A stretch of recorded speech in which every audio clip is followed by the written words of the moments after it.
जीव प्रक्रम, जीव प्रक्रम की हमने परिभाषा देखी थी, क्या देखी थी? शरीर की वे सभी क्रियाएं जो शरीर को टूट फूट से बचाती है, या वे सभी सम्मिलित प्रक्रम जो अनुरक्षण का कार्य करते हैं। अनुरक्षण का मतलब फॉलो करना, यानी पाचन के बाद में श्वसन, श्वसन के बाद में परिसंचरण, परिसंचरण के बाद में उत्सर्जन होता है। उसके बाद में जैव प्रक्रम में सम्मिलित प्रक्रियाएं कौन कौन सी थी? पोषण आया था, श्वसन, परिसंचरण और उत्सर्जन। पोषण की परिभाषा क्या थी? सजीवों के द्वारा और उसका उपयोग करना ही क्या कहलाता है? पोषण। पोषण कितने प्रकार का होता है? 2 प्रकार का होता है, स्वपोषण और विषम पोषण। स्वपोषण में क्या होता है? सजीवों के द्वारा अपना भोजन खुद बनाना, जिसका उदाहरण है पादप, शैवाल और बैक्टीरिया। विषम पोषण में यानी जो अपना भोजन खुद नहीं बनाते बल्कि दूसरों पर निर्भर, जैसे हम, पशु या फिर और जितने भी जीव जंतु है ना, वो सब उसमें आ जाते हैं। उसके बाद में स्वपोषण में हमने पढ़ा था पौधों के बारे में। पौधे भोजन कैसे बनाते हैं? वो प्रक्रिया होती है प्रकाश संश्लेषण की प्रक्रिया के द्वारा। तो पौधों के द्वारा CO2 जल को ग्रहण करके सूर्य के प्रकाश की उपस्थिति में क्लोरोफिल की सहायता से प्रकाश संश्लेषण कहलाता है। अब प्रकाश संश्लेषण में घटित घटना या आवश्यक सामग्री कौन कौन सी होती है? जल, CO2, यानी इन चारों में से यदि एक भी नहीं होना तो पौधे भोजन नहीं बना पाएंगे। क्या CO2 के बिना बना पाएंगे? क्या नहीं बना सकते? जल के बिना नहीं बना सकते। इसका मतलब अब प्रकाश संश्लेषण में घटित घटनाएं कौन सी हुई थी कि सबसे पहले क्लोरोफिल सूर्य के प्रकाश को अवशोषित करेगा यानी लेगा, और प्रकाश उस को किस ऊर्जा में बदलेगा? रासायनिक ऊर्जा में। उसका उपयोग किसमें होगा? जल के अणुओं को तोड़ने में, यानी H2O2, यानी अलग अलग तोड़ देगा, जल के अणुओं का विघटन कर देगा वो। अब उसमें जो H2 निकली है वो H2 कार्बन डाइऑक्साइड के साथ मिलकर क्या बनाएगी? ऊर्जा।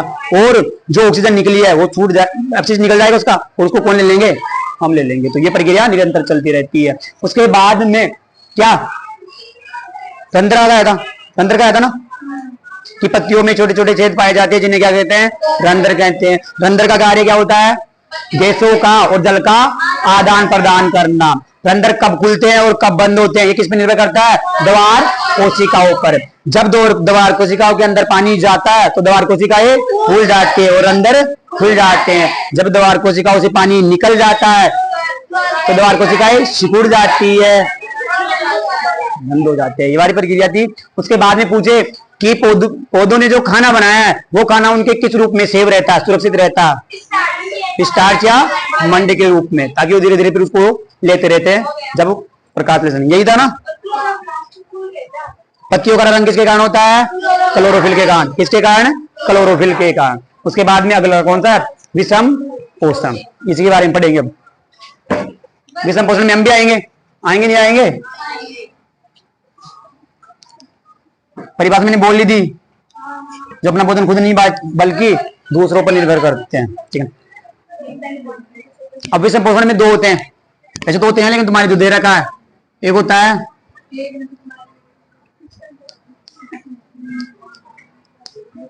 और एक होता है परजीवी पोषण।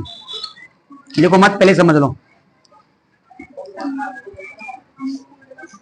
देखो नाम से आ रहा है मर्तो पोषण, यानी वह पोषण जिसमें जीव मरे हुए जीवों से क्या प्राप्त करते हैं? भोजन या पोषण प्राप्त करते हैं। यानी वह पोषण है जिसमें जीव मरे हुए जीवों से क्या प्राप्त करते हैं? पोषण। वो क्या होता है? मर्तो पोषण।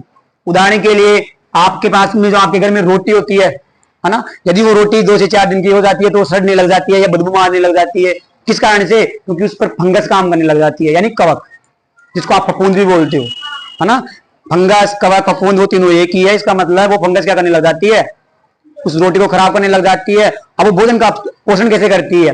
वो क्या करती है? रोटी भोजन को लेती है, रोटी के कणों को लेती है, कणों का पहले अपशिष्ट बाहर निकाल देगी। उदाहरण के लिए जैसे हम खाते हैं तो हम मुंह में करते हैं फिर पेट में जाता है, ऐसे थोड़ी है कि खा के पहले बाहर निकाल बना देते हो और फिर लेते हो उसके अंदर, ऐसा थोड़ी होता है। ऐसे कैसे ग्रास को लेते हो फिर मुंह में जो भी पाचन होता है फिर पेट में होता है ना। लेकिन कवक क्या करती है? कवक उस भोजन का अपघटन कहाँ करती है? बाहर ही करती है। क्या करती है? बाहर ही करती है। ठीक है। तो मर्त पोषण क्या हो जाएगा? वह पोषण जिसमें जीव मरे हुए जीवों से क्या प्राप्त करते हैं? पोषण। उसका उदाहरण कौन कौन सा है? इष्ट। इष्ट भी ऐसा ही करता है। दूसरा कवक बोले, फफूंद बोले या फंगस बोले, वो एक ही बात है। है ना। उसके बाद में मशरूम देखी है, देखी सब नहीं है, सब्जी भी खाते होगी इसकी। अब तुम देखो एक जीव को खा रहे हो, मशरूम जीव है ये। हाँ, बरसात के टाइम में, बरसात के टाइम में देखनी है कि सफेद सफेद है, जिसको आप सांप की छतरी बोलते हो, वही होती है मशरूम। उसकी सब्जी बनती है, सब्जी उसकी बहुत अच्छी सब्जी बनती है मशरूम की, है ना। तो मत्स्य पोषण में ये जीव है ऐसे। तो ये जीव क्या करते हैं, मरे हुए जीव से क्या करते हैं, पोषण प्राप्त करते हैं, या फिर भोजन का अपघटन क्या करते हैं, पहले बाहर करते हैं उसके बाद लेते हैं, है ना।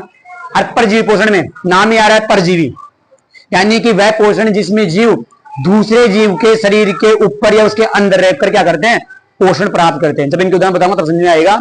तो परजीवी पोषण की परिभाषा होती है कि वह पोषण जिसमें जीव दूसरे शरीर जीव के शरीर के ऊपर या अंदर रहकर पोषण प्राप्त करते हैं। उदाहरण के लिए जू, जू जू कहां रहती है, अपने सिर में रहती है। फीताकर्मी होती है, एक फीताकर्मी जीव होता है, वो अपने अमाशय पेट में पाया जाता है, जो क्या करता है, बैक्टीरिया कीड़ी वगैरह होते हैं उनको खाता रहता है। वो होता है अमरबेल, अमरबेल होती है ना, वो पेट के ऊपर पाई जाती है। तो पेट से क्या लेती है, पोषण लेती है।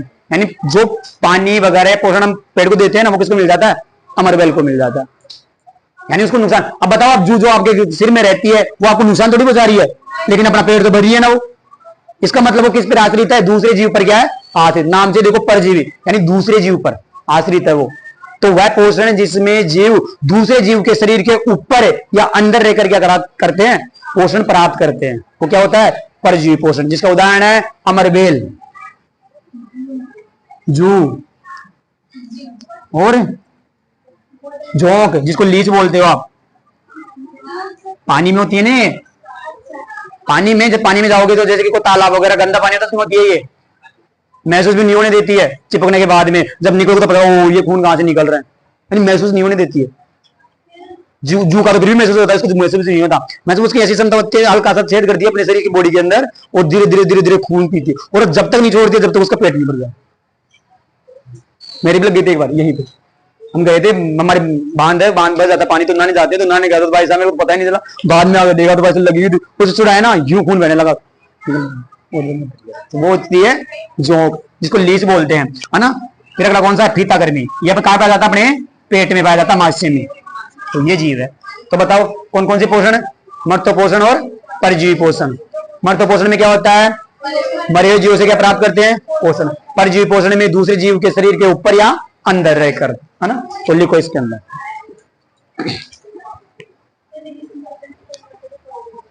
विषम पोषण की लिखवा दी ना परिभाषा।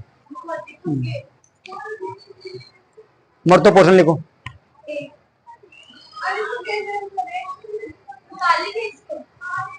क्या ऐसे कैसे लिख लो, प्रकार मत लिखो, प्रकार तो और भी ज्यादा होते हैं, वो 7th में भी ज्यादा है। ऐसे लिख लो एक नंबर डाल के, मर्त्य पोषण और परजीवी पोषण। मर्त्य पोषण में लिखो, वह पोषण जिसमें जीव, वह पोषण जिसमें जीव मरे हुए जीवों से पोषण प्राप्त करते हैं। वह पोषण जिसमें जीव मरे हुए जीवों से पोषण प्राप्त करते हैं, जीवों से पोषण प्राप्त करते हैं,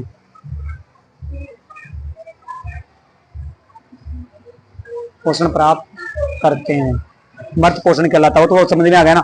उदाहरण लिख दो, इष्ट, पपूंद, मशरूम।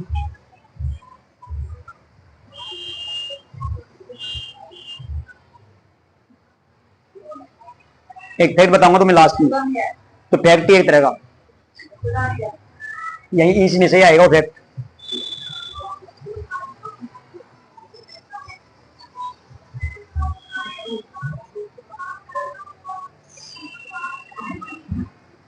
दो नंबर डाल के लिखो, परजीवी पोषण।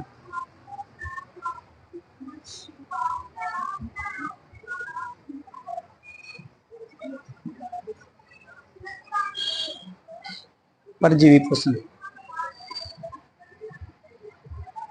लिख लिया, परजीवी पोषण। परजीवी पोषण में लिखो, वह पोषण जिसमें जीव,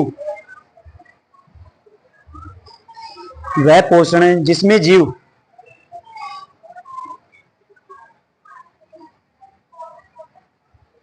दूसरे जीव के शरीर के ऊपर या अंदर रहकर दूसरे जीव के शरीर के ऊपर या अंदर रहकर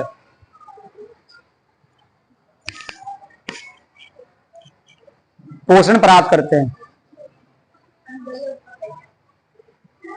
जो कहां रहती है, तुम्हारे सिर के ऊपर ही रहती है ना, और फीता गर्मी कहां रहता है, पेट में। अगर वो नहीं रहे तो तुम्हारे कीड़े ऐसे कैसे पेट में छेद कर दे तुम्हारे। फिर मम्मी को बोलो मम्मी आज पेट में दर्द हो रहा है, आज तो मैं खाना खाऊं ही नहीं। हाँ? जो खाती है तब कहती है मम्मी आज तो ले जुआनी निकाल दे।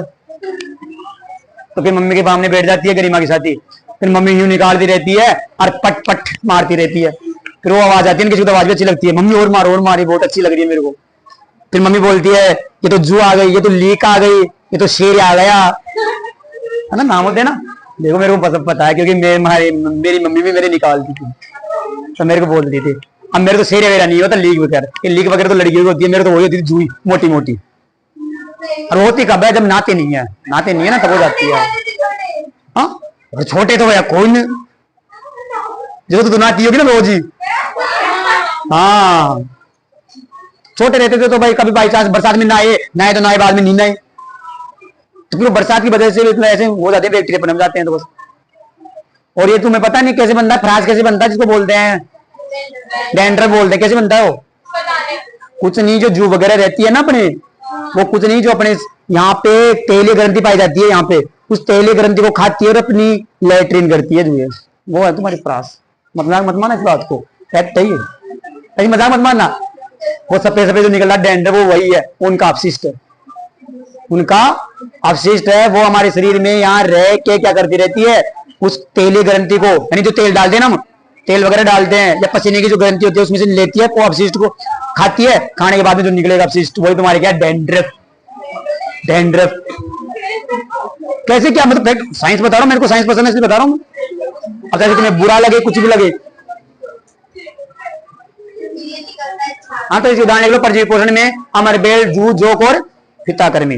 तो देखो दोबारा बोल रहा हूं, ये सबके जुबरी है ना, मत करो, ध्यान दो।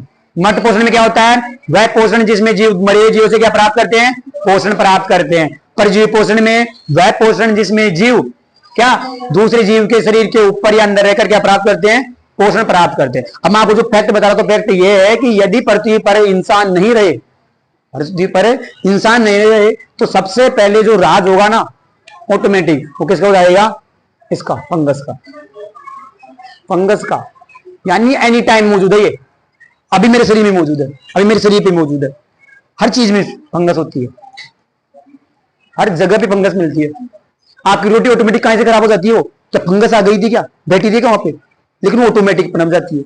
बताओ, रोटी को दूसरे दिन ही खराब हो जाती है वो, खाने का मतलब। तो बताओ, यानी कि जब इंसान नहीं रहेंगे ना, तो सबसे पहले जो राज होगा उस फंगस का होगा। हर जगह मौजूद है, हर चीज में फंगस। हाँ इंसान को मतलब साफ सफाई रखा तो फंगस वगैरह जाती है। उदाहरण के लिए आप गर्म खाना बनाते तो गर्म खाने में थोड़ी देर बनेगी वो, है ना, साफ सफाई से रहते हो इसलिए। लेकिन जब आप मान लो किसी ऐसे पुराने मकान में जाना, उस मकान की कंडीशन देखना,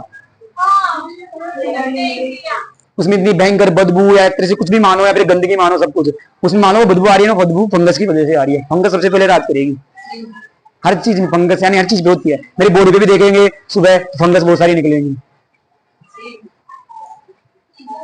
सेम, लेकिन फंगस पर जाती है कहीं पे भी।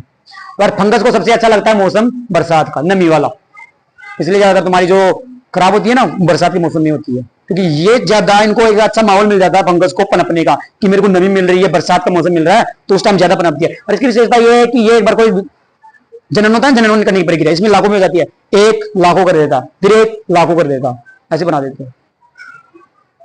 कभी ऐसे मत सोना कि तुम्हारी रोटी इतनी से आधी खराब हुई आधी खराब हुई, वो पूरी खराब होती है, क्योंकि ये एक होके बहुत सारे हो जाते हैं। तो फंगस को देखा है कभी, देखा, फंगस से बहुत सारे रोग होते हैं, लेकिन कुछ फंगस लाभदायक है, जैसे कि ये इस्ट वाला, ये जो जीव है ये भी लाभदायक है तुम्हारे लिए। बताओ कहाँ, चीनी से अल्कोहल बनाने में, ठीक है, उसके बाद में केक बनाने में, केक को फुलाने में ये डाला जाता है इस्ट पाउडर। अब तुम एक जीव को खा रहे हो, देख लो, यानी कुछ बैक्टीरिया तुम्हारे खा रहे हैं, सब खा रहे हैं। मैं तो नहीं खाता केक, नहीं खाता, देखो चीनी तो चीनी में नहीं होते माता, तो चीनी से अल्कोहल बनाने के लिए बोल रहा है, यानी अल्कोहल बनाएंगे तब डाल देंगे इससे। और केक में पानी नहीं पाया जाता, केक बनाते हैं तब डाल देते हैं, बाकी उसमें वो फूल जाता है। इसकी इसकी क्षमता ये है कि जब एनर्जी बनाता है ना CO2 गैस छोड़ता है, उस CO2 गैस को केक भूल जाता है। यानी इसकी CO2 गैस से केक खा रहे हो आप, समझ लो। अब देखो इस पर जो पोषण में इधर देखो किसी की लेटरिन खा रहे हो, किसी का अपशिष्ट खा रहे हो, गंदे आदमी हो। ऐसे बनते हो, हम तो ब्रह्मचारी है, ब्रह्मचारी पंडित जी हम तो। कौन? मैं तो नहीं खाता, मैं एकदम दाल रोटी सादा सिंपल। दाल में किसी प्रकार का कोई केमिकल वगैरह नहीं, कोई खरपतवार यूरिया नहीं। क्यों नहीं होता तो मेरे को बता सकता है कि दाल वगैरह के अंदर है यूरिया, जो यूरिया ये उर्वरक होते हैं क्यों नहीं डालते? हम यूरिया या उर्वरक इसलिए डालते हैं ताकि पेड़ों को नाइट्रोजन पर्याप्त मात्रा में मिल जाए, नाइट्रेट मिल जाए और पौधे अच्छे से हो जाए। लेकिन दाल के जो पौधे होते हैं, दाल के जो पौधे उगाए जाते हैं, सुन ले पहले तो सुन ले, दाल के जो पौधे होते हैं उसकी जड़ों में पहले से ही राइजोबियम जीवाणु पाया जाता है। दाल की जड़ों में तो राइजोबियम जीवाणु मिट्टी से नाइट्रोजन को लेकर किसमें बदल देता है? नाइट्रेट में, जल्दी बदल देता है। इसलिए दाल में किसी प्रकार का यूरिया उर्वरक नहीं डाला जाता, इसलिए सादा सिंपल दाल रोटी। तो मैं तो यही खाता हूँ। हाँ और में डालते हैं, और बोल रहा हूँ मैं, दाल में नहीं बोल क्या। और अच्छा ढूंढ रहे हो? मैं आटा उसका लाता हूँ, आशीर्वाद आटा।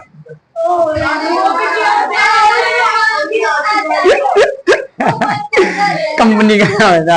अब देखो दो शब्द इसमें, परपोसी और परजीवी, दोनों में क्या डिफरेंस है? पेट में।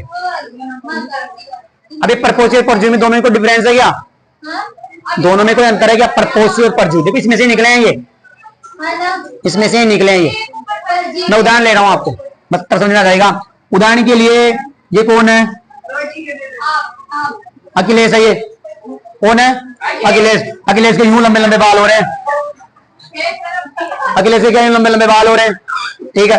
अब अखिलेश के बाल लंबे लंबे हैं तो ये जब नहाएगा तो साबुन नीचे तक नहीं जाएगा, तो क्या हो जाएगी? जूही हो जाएगी। क्या हुई?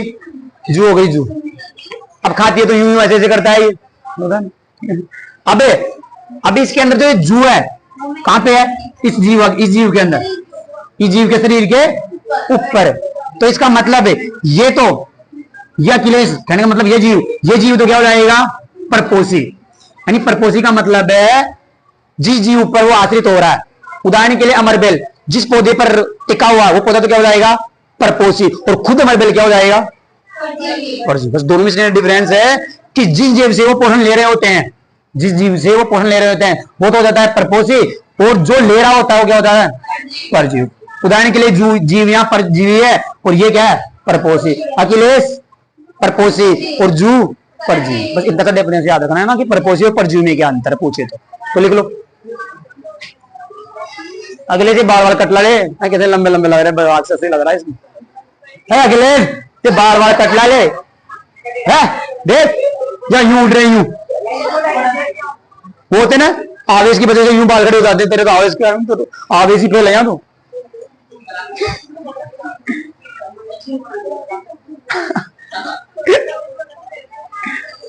नहीं, उदाहरण समझाने के लिए ये कि जो अखिलेश है तो परपोषी हो जाएगा क्योंकि इससे पोषण ले रही है जू, और जू क्या हो जाएगी? परजीवी हो जाएगी, है ना, ये हो जाएगी। अब विषम पोषण में पढ़ेंगे अमीबा। अमीबा भी क्या करता है? विषम पोषण करता है हमारी तरह। तो अमीबा का पूछ सकता है, इसलिए अब लिखो हैशटैग लगा के अमीबा में पोषण। नहीं होता रे,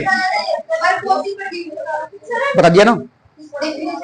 डेफिनेशन क्या इसमें लिख लो? परपोषी जिससे पोषण प्राप्त करते हैं और जो पोषण प्राप्त करता है, बस इतना सा लिख दो। इसमें तो लिखने की यार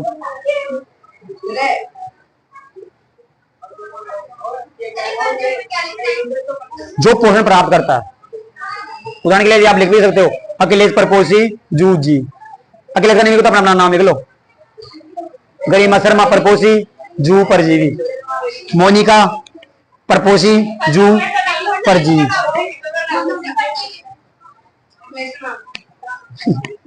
अरे मत लिखो, परजीवी में जो पोषण प्राप्त करता है।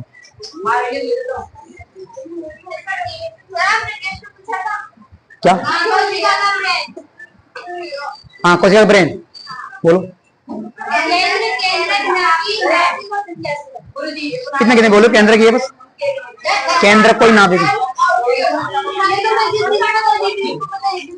किसको? हो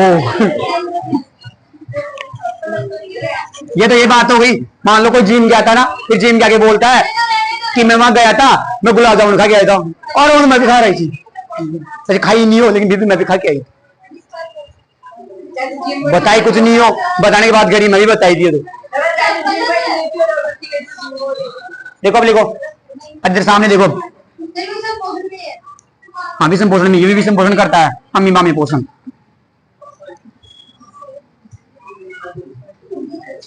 सबसे पहले अमीबा के बारे में जो फैक्ट है वो है कि अमीबा एक कोशिकीय जीव है, एक कोशिकीय जीव, मतलब इसमें टोटल एक कोशिका ही पाई जाती है। हम क्या है, बहुकोशिकीय, हम क्या है, बहुकोशिकीय। तो सबसे पहले अमीबा एक कोशिकीय जीव है। ये किस प्रकार पोषण करता है, मनुष्य की तरह भोजन को अंदर लेता है और पोषण करता है, ठीक है। अब मनुष्य की तरह अमीबा अपने बनाना जानते हो क्या, ऐसे प्रकार की अमीबा होती है ये, ठीक है। ये क्या है, अमीबा है। देखो अब इसकी प्रक्रिया, अमीबा के जो बाहर है, बाहर देखो, ये अमीबा का क्या हो जाएगा, केंद्र। क्यों, अमीबा के अंदर की कोशिका है। इसके बाद जो आपको दिख रही है ये क्या है, कोशिका झिल्ली।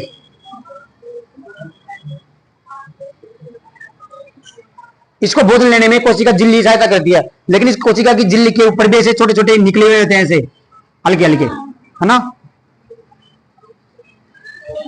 यानी पैर की तरह, पैर की तरह है ना।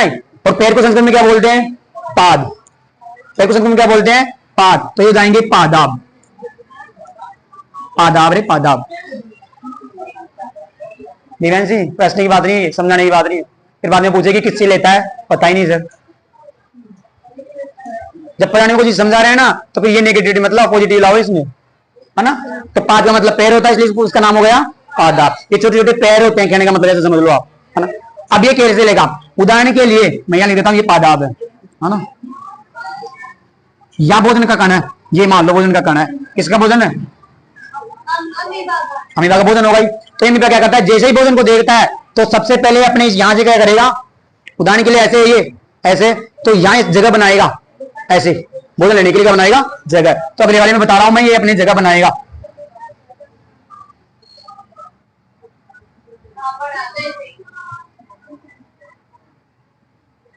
ये देखो, यानी ऐसी थी तो ये किसी क्या बना ली, जगह।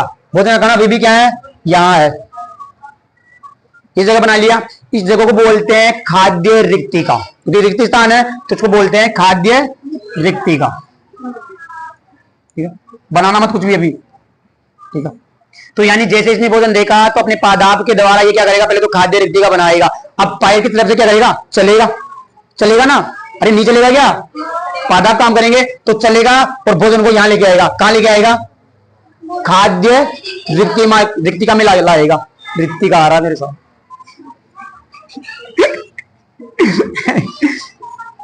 अरे कोई बात नहीं रिक्तिका, तू भी तो अमीबा ही है।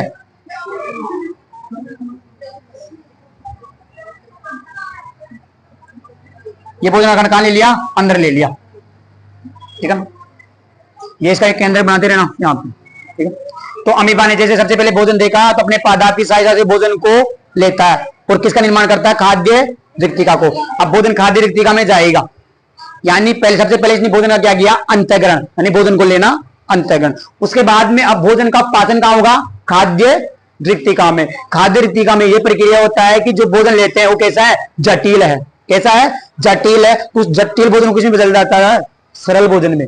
कहने का मतलब है जटिल भोजन को सरल भोजन में बदला जाता है, किसके द्वारा, खाद्य रिक्तिका। अब भोजन बनाएगा तो आप भी देख लो, जैसे आप भोजन करते हो तो पूरे भोजन को थोड़ी पचाते हो, कुछ अपशिष्ट भी निकाल दो, तो जो बाकी अपशिष्ट निकलेगा उसको क्या कर देता है, ये अपने इस केंद्र या कोशिका द्रव्य पूरा, ये इस कोशिका द्रव्य के माध्यम से इधर से क्या कर देगा, बाहर निकाल देगा।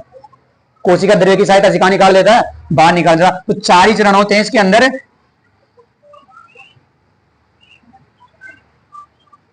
यहां से क्या निकाल देगा, भोजन का अपशिष्ट निकाल देगा। तो देखो सबसे पहले ये अमीबा है, अमीबा ने जैसे भोजन देखा तो अपने पादाब की सहायता से भोजन को लेता है और किसका निर्माण करता है, खाद्य रिक्तिका के।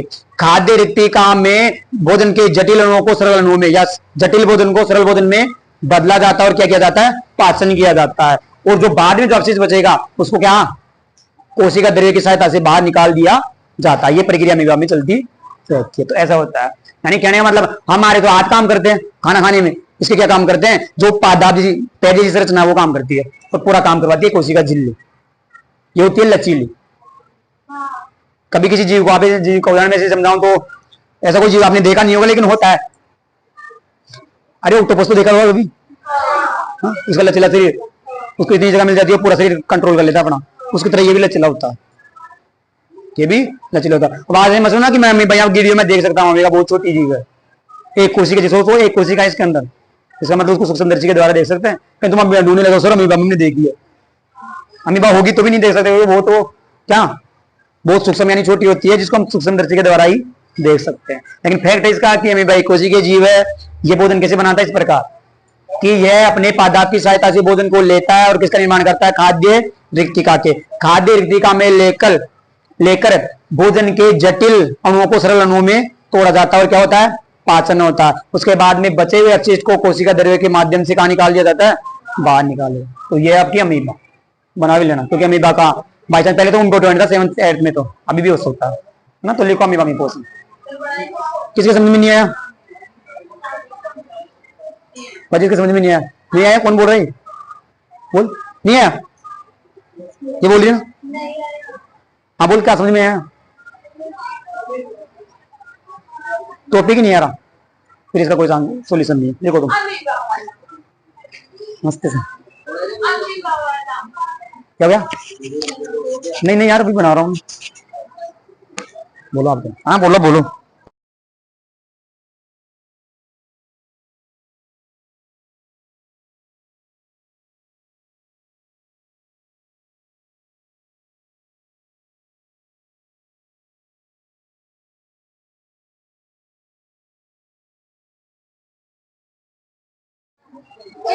तूने क्या बोला, मेरे टॉपिक समझ में नहीं आया, क्या बोला था, क्या बोला था पहले इसने, अमीबा वाला तो होता ना। देखो सबसे पहले अमीबा एक कोशिकीय जीव है। अमीबा में कोशिका झिल्ली यानी जो इसका ऐसे लिख देंगे कि अमीबा के अंदर छोटी छोटी उबार जैसी संरचनाएं होती है जिन्हें पादाप कहते हैं। उबार यानी ऐसे निकली हुई होती है, अमीबा में छोटी छोटी उबार जैसी संरचनाएं होती है जिन्हें पादाप कहते हैं। अमीबा अपनी पादाप की सहायता से भोजन को ग्रहण करता है। अमीबा अपनी पादाप की सहायता से भोजन को क्या करता है, ग्रहण करता है। और किसका निर्माण करता है, खाद्य रिक्तिका का। भोजन को खाद्य रिक्तिका में लेकर उसके जटिल अणुओं को किस अणुओं में तोड़ा जाता है, सरल अणुओं में तोड़ा जाता है। और क्या होता है वहां पे, पाचन। पाचन कहां होता है, खाद्य रिक्तिका में पाचन। अब पाचन होने के बाद में अपशिष्ट जो बचेगा उस अपशिष्ट को क्या करता है, इस कोशिका द्रव्य के माध्यम से पीछे भेजता है और इधर से क्या कर देता है, निकाल देता है। यही तो प्रक्रिया है इसमें। पादप की सहायता से भोजन को लिया, खाद्य रिक्तिका में लेके गया। यानी कि आप ऐसे कंपेयर करो कि हमारे पेट का काम कौन कर रहा है, इसका खाद्य रिक्तिका। क्योंकि हमारे भोजन का पाचन कहां होता है, पेट में होता है ना, तो इसका काम कहां हो रहा है, खाद्य रिक्तिका में हो रहा है। और जब भोजन का पाचन हो जाएगा अवशोषण तो इसके बाहर निकाल देगा। हाँ बोल, कौन सी, ये अरे ये तो मैंने बनाई है, ये मैंने समझने के लिए बनाई है, बाकी ये हट जाएगी। अरे शरीर लाइन थोड़ी रहेगी, ये शरीर पूरा ऐसा चेंज होता रहता है इसका। यानी अमीबा का शरीर ऐसा है लचीला, वो पूरे शरीर को कैसे भी चेंज कर लेता है। कहने का मतलब इतना लचीला है कि वो इधर से भी ले सकता है भोजन, इधर से भी ले सकता है, इधर से, पूरा शरीर ऐसे घूमता रहता है। हाँ यानी जैसे भोजन दिखा, यानी पीछे से दिखा तो पीछे से भी घूम जाता है वो। यानी शरीर लचीला होता है, ऐसे बनाता है। लेकिन भोजन लेने के लिए एक रिक्तिका बना लेता है ताकि उसके अंदर जाए और पाचन होता रहे उसका। तो लिखो अमीबा में पोषण।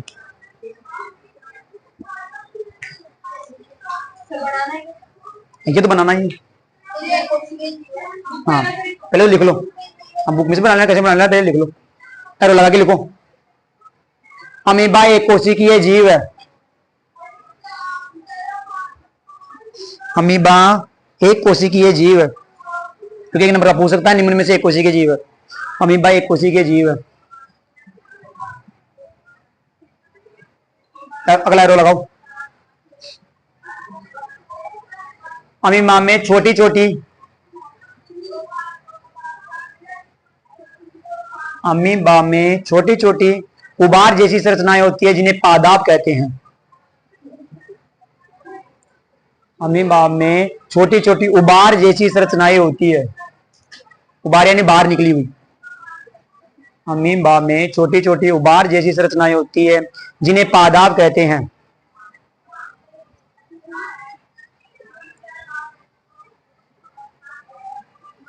अब पॉइंट डालो, एक नंबर डालो। पोषण कैसे, मतलब पाचन कैसे होता है इसमें, पोषण एक नंबर डालो। जिन्हें पादाप कहते हैं। एक नंबर डालो एरो लगा के।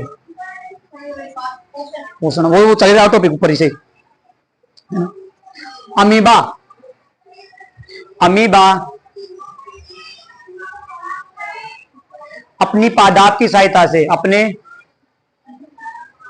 पादाप की सहायता से भोजन को लेता है। अमीबा अपने पादाप की सहायता से भोजन को लेता है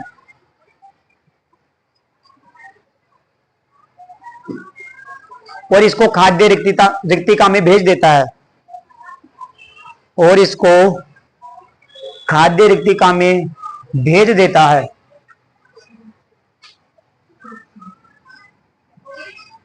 दूसरा नंबर डालो, और इसे खाद्य रिक्तिका में भेज देता है।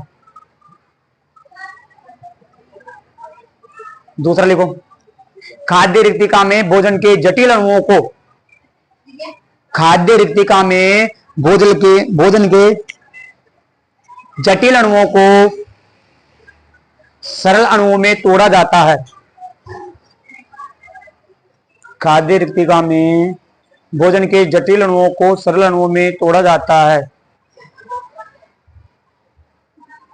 और यहां पाचन की क्रिया संपन्न होती है, और यहां पाचन की क्रिया संपन्न होती है।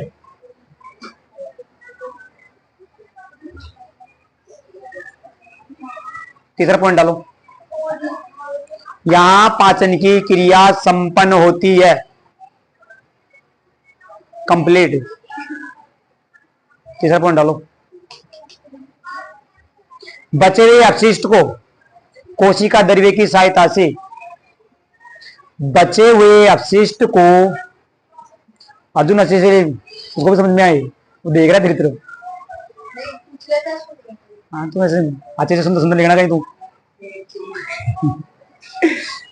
बचे हुए अपशिष्ट को कोशिका द्रव्य की सहायता से बाहर फेंक दिया जाता है। बचे हुए अपशिष्ट को कोशिका द्रव्य, इसके अंदर पानी भरा होता है ना, तो उसको कोशिका द्रव्य कहते हैं। बचे हुए अपशिष्ट को कोशिका द्रव्य की सहायता से बाहर फेंक दिया जाता है।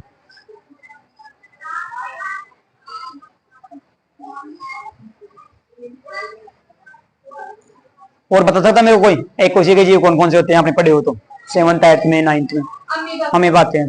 एक तो अमीबा हो गए, मेरे मैंने बोल दिया। और बोलो, अन्ना में कोशिका होता है क्या? जीव होता है वो, जीव होता है वो। Very good. और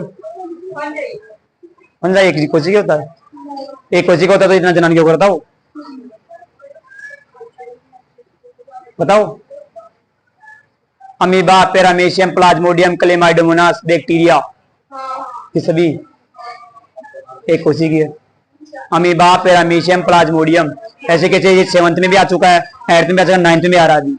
अमीबा, पैरामीशियम, प्लाज्मोडियम, ये तो मतलब ऐसे कंटेक्ट हो जानी चाहिए तुमको, और तुम्हें ऐसी अमीबा याद था ना। अब देखो पैरामीशियम में भी यही होता है, लेकिन पैरामीशियम के अंदर ये छोटे छोटे नहीं होते उबार, उसमें थोड़े बड़े बड़े होते हैं, है ना। उनको हम पादाप नहीं बोलते, उन्हें बोलते हैं पक्षमाप। यानी पैरामीशियम की संरचना कैसी होती है? पैरामीशियम की संरचना मान लो कैसे, ये क्या है? पैरामीशियम है, और इसके जो संरचना होती है ना ऐसी होती है, ऐसी। ये क्या आपका पैरामीशियम है। पैरामीशियम के वही यहां अंदर क्या होएगा? केंद्रक होएगा। इसका भी शरीर ये बार बार काम करेगा। कौन सा? ये जो है, ये भी क्या करेगा? मान लो यहाँ भोजन का कण है तो बिल्कुल सेम अमीबा की तरह कार्य करता है ये भी, लेकिन बस इतना डिफरेंस है कि अमीबा में जो काम करे तो कौन कर रहे थे? पादाप कर रहे थे। इसमें कौन करेंगे? पक्षमाप, है ना। अरे जो ये उबार जैसी संरचना है ना, बाल जैसी संरचना है, यही पक्षमाप है, जो आपको बाल जैसे दिख रहे हैं। लेकिन इसके अंदर पैर जैसे जो छोटी छोटी उबार, तो उनको पादाप बोल रहे थे, पैर मान सकते हैं उनको, लेकिन इसके अंदर बाल जैसी संरचना होती है ऐसी वाली, तो इसको पक्षमाप कहते हैं। तो लिख लो पैरामीशियम के अंदर भी कि पैरामीशियम, अगला रो लिख लो, यहाँ अलग से कॉपी क्या लिखोगे?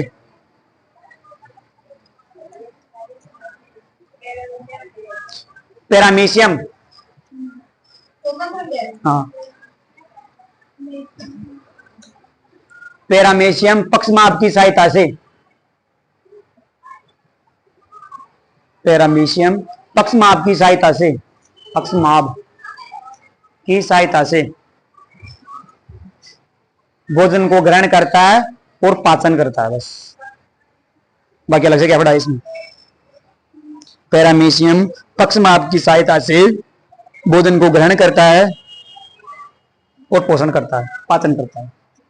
देखो अभी कहने की बात यह है तो बोलना नहीं चाहिए, लेकिन जिसको समझ में नहीं आए तो कम से कम जाके अपने पे यूट्यूब पे देख लिया करो, मैं डाल दूंगा, अपलोड कर दूंगा इसको, तो उसका प्रॉफिट ये होगा कि जो मैंने चीज बोली कम से कम याद तो रहेगी ना, बाई चांस में समझा भी नहीं पाओ तो ना, जितना चैनल का नाम इनसे पूछ लेना।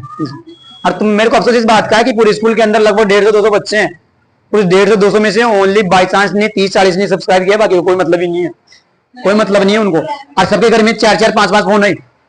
अब मैं बात बताऊं आपको, ऐसी मजाक लगे कुछ भी लगे, यदि इस जगह पे किसी लड़की की वीडियो या लड़के का वीडियो ऐसा चल रहा होता जिसमें मनोरंजन होता, वो फालतू की बातें कर रहा था, बकवास बक रहा हुआ था ना, उसको 10 बार तो लाइक करते, 10 लोगों को शेयर करते उसको, है ना।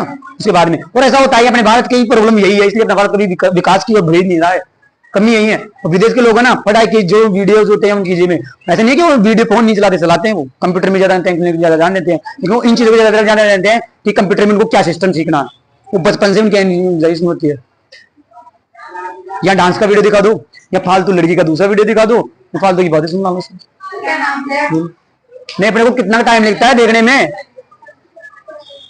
अब मेरे को पता है मेरे यदि बढ़ेंगे ना तो मेरे को बहुत टाइम लगेगा, यदि इस जगह पे मैं किसी और की बना था ना, क्रिकेट वगैरह का या कोई मान लो फालतू की चैनल बना लेता, अब तक उसके 1 के हो जाते, ये भी शेयर करने वाले मिल जाते। तो कम से कम तुम अपने जान पहचान के लोगों को शेयर तो कर सकते हो ना, तुम्हारे फ्रेंड लिस्ट में इतने हैं, तुम खुद ही नहीं किए, तुम क्या शेयर करोगे इसमें बताओ, खुद ही नहीं किए। तुम्हारे घर में कितने फोन है, कितने फोन है फिर? अरे तो आप मत लो, आप बोलो तो सही, कम से सजेस्ट तो करो उनको कि ये हमारे स्कूल का चैनल है, मेरे लिए मत बोलो, मेरे को पढ़ाई मत दिलाओ, आप बोलो कि ये हमारे स्कूल का चैनल है, इसमें हमारे स्कूल का और हमारी पढ़ाई से रिलेटिव, ना कि कोई अदर। तुम नहीं, इसे बड़े तो मेरे दोस्त ही है, कम से कम वो कहने के बाद में कर देते हैं, वो मैंने बोला उनको तो उनको शेयर भी किया उन्होंने, और सब्सक्राइब टर्न करते हैं वो, ऐसे दोस्त है मेरे। और तुमों की बस यूं, मैंने लगभग 3-4 दिन पहले डाल दिया उसके अंदर लिंक,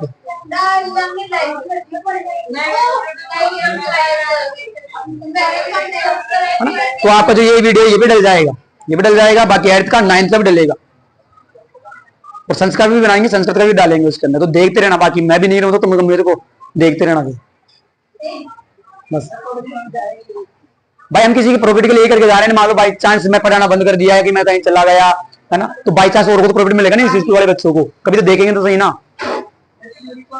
जिनकी ख्वाहिश है कि हाँ नॉलेज से पढ़ना, तेरी तो नहीं है तो मत पढ़े, तो वो कम से कम देख लेंगे ऑनलाइन की हाँ।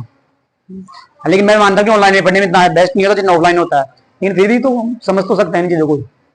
अब समझाई चीजें ऐसे किसी वीडियो में आएगी, भारती सुन ली, हाँ ये बनाना है ना। अब हम पढ़ेंगे इसमें मानव में पोषण, और आप सब पढ़ चुके हो उसके बारे में, आप 8th में वो 7th क्लास में अच्छे से पढ़ चुके हो मानव में पोषण।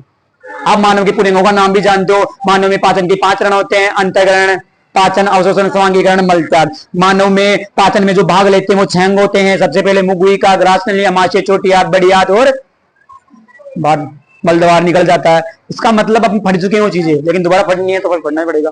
तो अब इंपोर्टेंट भी डालो या स्टेट डालो, कुछ भी लिखो, मानव में पोषण,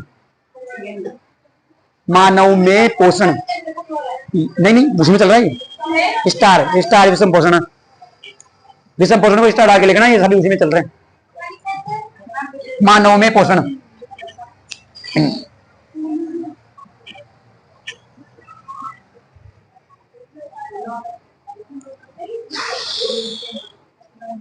कितना टाइम तो फिर वो चित्रकली बना देंगे, क्योंकि चित्र मैंने इस बार रंगीन चौक से बनाएंगे ताकि आपको अलग अलग ना, अलग अलग दिखे। भाई ये अमास्य रंगीन चौक से मतलब क्या होता है इसमें भी अभी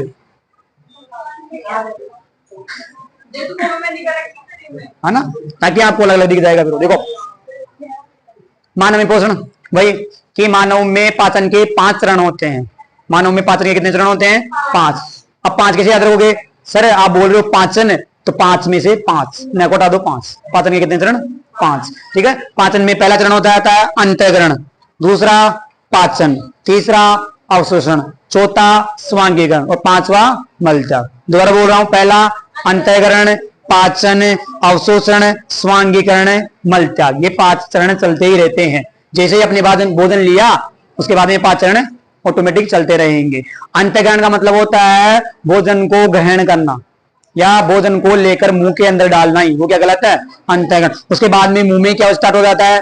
पाचन, दांतों के द्वारा। उसके बाद में ग्रास नली में नहीं होता पाचन, लेकिन अमाशय में जाता ही पाचन स्टार्ट। कौन काम करने लग जाएगा? HCl अम्ल काम करने लग जाएगा, बाकी और जो एंजाइम आएंगे वो काम करने लग जाएगी। उसके बाद में छोटी आंत में भी क्या होता है? छोटी आंत में पाचन का कार्य नहीं होता, लेकिन कैसा कार्य होता है? अवशोषण का।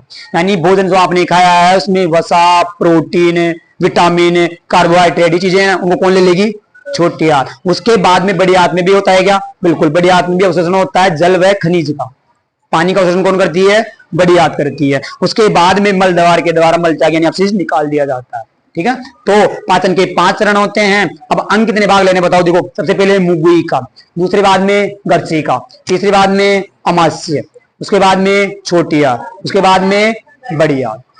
और मल द्वार का भी ये काम है कि वो रास्ता प्रदान करता है, तो वो भी होता है। तो छंग हो गए छंग, मुगुइका, गर्चिका, अमाशय, छोटी आंत, बड़ी आंत और मल द्वार, ये चीजें होती है ना। तो 6 या 7 अंग होते हैं इसके अंदर, 7 होगी 6 हुई, 6 अंग हो गए। ठीक है, अब तो पाचन के चरण है तो उनकी मैं परिभाषा बोल रहा हूं। पहले तो अंतःकरण की। पहला चरण कौन सा है? अंतःकरण। भोजन को मुंह के अंदर लेना ही या मुंह के अंदर ग्रहण करना ही क्या कहलाता है? अंतःकरण। नाम से अंतःकरण, अंत का मतलब अंदर और ग्रहण का मतलब लेना। तो भोजन को मुंह के अंदर लेना ही क्या कहलाता है?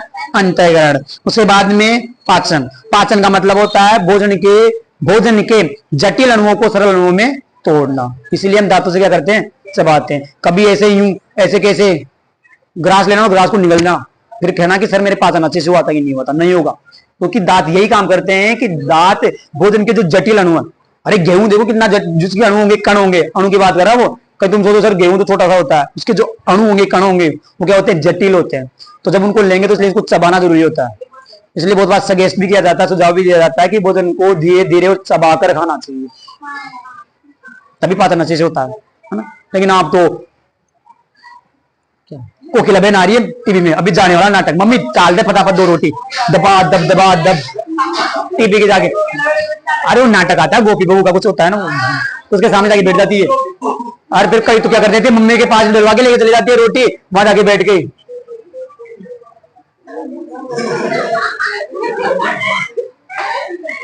होता है ना सा, ठीक है ना। वो खासकर लड़की के अपने लिए नहीं है वो। लड़के फिर क्या करते हैं? लड़के तो यूं आधी रोटी तोड़ी, फिर एक शादी कर लेते हैं, फिर बाकी ऐसे नहीं, लड़के तो यूं लेते लेते।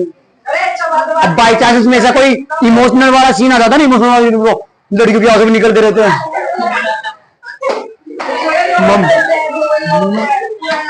फिर मान लो मम्मी ने 2 रोटी डाली, 1 रोटी छोड़ देंगे, फिर मम्मी बोले क्यों छोड़ दी? मम्मी आज देखो उस नाटक के अंदर, आज उसका पति उसको छोड़ दिया। बहुत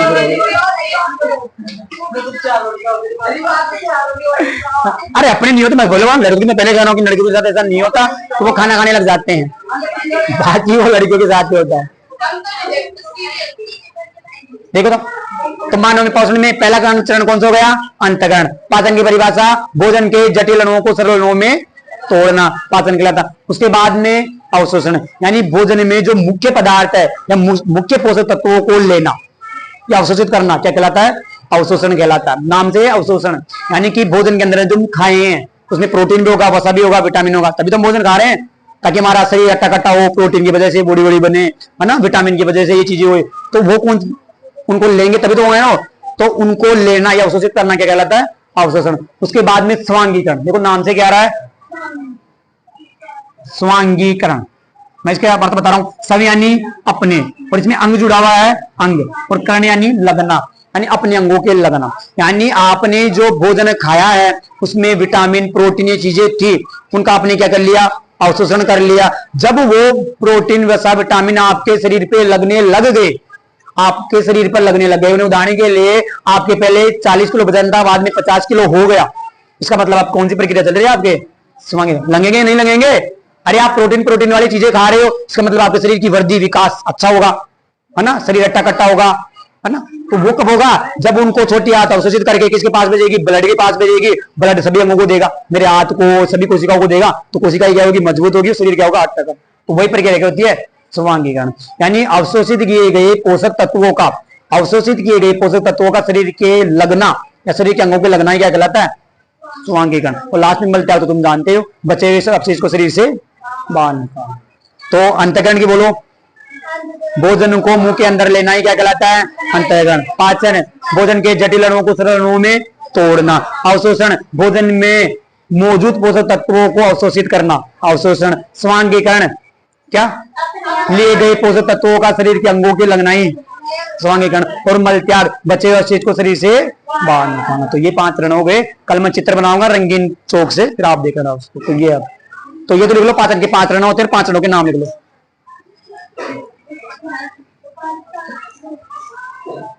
पाचन के 5 चरण।